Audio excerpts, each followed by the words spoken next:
En la madrugada del 7 de julio de 2021, el presidente de Haití, Jovenel Moïse, recibió una secuencia de disparos en su residencia en la ciudad de Puerto Príncipe, capital de ese país. Hasta su casa llegaron varias camionetas, una de ellas con funcionarios de la policía de Haití y hombres de camiseta y chaleco antibalas negro vistiendo también en uniforme un pantalón militar. Tras una enorme confusión y una balacera que duró poco, Moïse murió cerca de su esposa, la primera dama Martine Moïse. En el primer vehículo eran de policía, iba la policía en el primer vehículo. Cuando descendimos de la loma a dar la curva, yo quedo en la parte de atrás alto, donde yo analizo y observo que los policías que tenían un carro de la policía, que era el primer núcleo de resistencia del presidente, cuando ven a los policías que iban con nosotros, esos policías se tiran al piso. Que quedó herida para después recuperarse en una clínica de los Estados Unidos y convertirse en una de las testigos especiales de la investigación. La presencia de militares retirados colombianos se hizo saber rápidamente. Un comunicado del ministro de Defensa, Diego Molano, reconoció que en el hecho podrían estar involucrados al menos 26 colombinos que habrían pertenecido a las fuerzas militares. Los colombianos fueron reclutados por 3 compañeros entre ellos mismos que llevaron el liderazgo de la operación. En un principio se trataba, de acuerdo con chats conocidos por la FM y noticiasrcn.com, de un acompañamiento para el pastor Emmanuel Sanon, uno de los líderes políticos de la isla, y también para proteger un proyecto de infraestructura energética en uno de los suburbios de Puerto Príncipe. Sanon había firmado un documento que hablaba de una transición democrática del poder para convertirse en presidente encargado durante 3 meses y luego llamar a elecciones. Buena parte de los políticos en Haití sentían que Moïse estaba quedándose de más en el poder por una controversia sobre la fecha de las elecciones. ¿Cómo le digo? No ponen resistencia,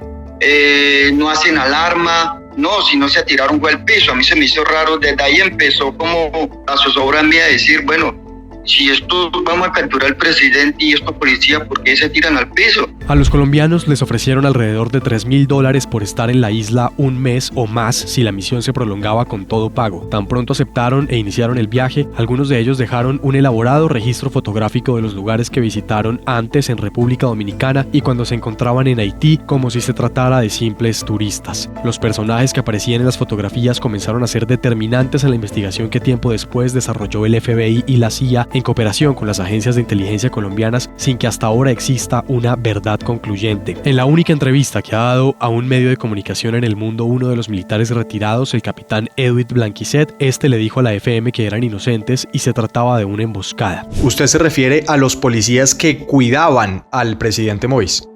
Sí, los policías que cuidaban al presidente Moïse. Pero en ese momento ustedes estaban también en las camionetas con policías de Haití. Sí, nosotros fuimos con policías de Haití, la Policía Nacional de Haití. Agregando que quienes habrían disparado al presidente fueron hombres completamente de negro y encapuchados que escaparon de la vivienda por la parte de atrás. También aseguró que las armas con las que los llamaron para proteger y capturar al presidente Jovenel Moïse, según la versión inicial, habían sido entregadas por la propia policía de Haití. Se encuentran con el segundo núcleo de resistencia del señor presidente. Hacen lo mismo y se tiran al piso y son reducidos. Luego de eso, en la mañana del 8 de julio del 2021, llegaron hasta el lugar los militares y las hordas enfurecidas de ciudadanos que por poco linchan a los exmilitares e incluso acabaron con la vida del exsargento Duvernay Capador. Más de uno tenía sueño, cansado, uno se aburrió porque perdió la selección Colombia. Entonces le decían a los policías, hermano, vamos a hacerlo el acompañamiento de ustedes para irnos a dormir. Entonces, no, que ahora. Entonces los policías dijeron, no, la casa del presidente está allá. Nos fuimos con los policías hasta un parqueadero grande que hay afuera de la casa del presidente. En Haití, por las graves cifras de pobreza y pobreza extrema, hay una muy débil envergadura institucional y buena parte de las entidades del Estado están atrapadas por el poder de las bandas que se dedican al narcotráfico y a la venta ilegal de armas. Es un puente importante entre los países de América del Sur y Europa para el envío de drogas vía marítima.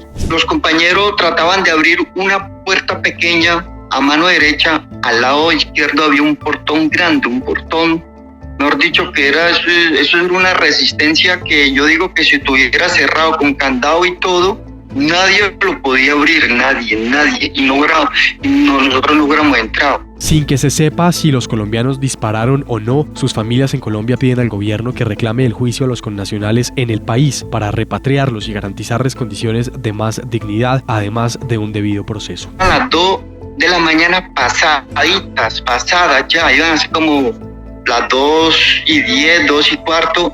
Para nosotros entrar a esa casa duramos más de 17 minutos. Un año después de los hechos, ni Haití, ni Colombia y tampoco Estados Unidos saben con exactitud quién disparó y bajo qué intereses asesinaron al presidente de uno de los países más difíciles del mundo en términos de pobreza y seguridad. Las familias en Colombia siguen esperando.